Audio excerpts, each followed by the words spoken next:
ভাই আপনার কাছে কি কি গুড় আছে? আমার কাছে খাঁটি খেজুরের গুড়, আমার কাছে আছে পাটালি গুড়, তারপর হচ্ছে চকলেট গুড় এবং কি ঝোলা গুড়। ভাই আপনার গুড় এত কালো দেখা যায় কে? কালো দেখা যাওয়ার অনেক কারণ আছে, এটাতে কোনো কিছুই কেমিক্যাল মিক্সচার করা হয় নাই। যদি এই গুড়টাকে একটু হাই ডোজ এবং কি ফিটকিরি ব্যবহার করা হইতো তাহলে চকচকা দেখতে সুন্দর হইতো, কিন্তু ওটার ভিতরে তাহলে বিষ মিশানো হলো। একবারে ন্যাচারাল, যার কারণে কালারটা কালো হয়। আর খামারির গাছিরা যে পাতিলের মধ্যে থেকে রস নামায়, ওই পাতিলের মধ্যে চুন দেওয়া থাকে জীবাণুমুক্ত করার জন্য।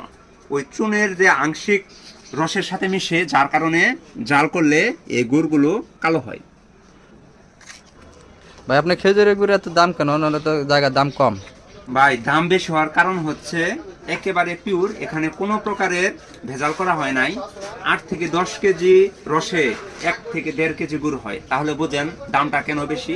তারপরও যাতায়াত ব্যবস্থার কারণে একটা ক্যারিং কস্ট আছে, সেজন্য অন্যান্য গুড়ের চাইতে 10 থেকে 20 টাকা পার্থক্য হতে পারে। তবে খাঁটি গুড়ের জন্য এটা একটা স্বাভাবিক দাম। কারণ আমি যদি বাংলাদেশে চট্টগ্রাম সিলেট পাঠাতে চাই, কেমনে পাঠাম? এটা আমরা কুরিয়ারের মাধ্যমে হোম ডেলিভারি দিয়ে থাকি, সারা বাংলাদেশে আপনার ঘরে পৌঁছে দিবে ইনশাল্লাহ। নিতে পারেন, আমরা ক্যাশ অন ডেলিভারি দিয়ে থাকি। যদি মনে করেন যে পণ্যের মান খারাপ, ভেজাল আছে, ফেরত দিবেন, আমরা সাদরে গ্রহণ করব। ক্যাশ অন ডেলিভারি দিয়ে থাকি সমগ্র বাংলাদেশ। আমাদের মনে কনফিডেন্স আছে এটাই পিওর, দেখতে যেমনই দেখা যাক এটাই পিওর, কনফিডেন্সের সাথে গ্যারান্টি দিতে পারি।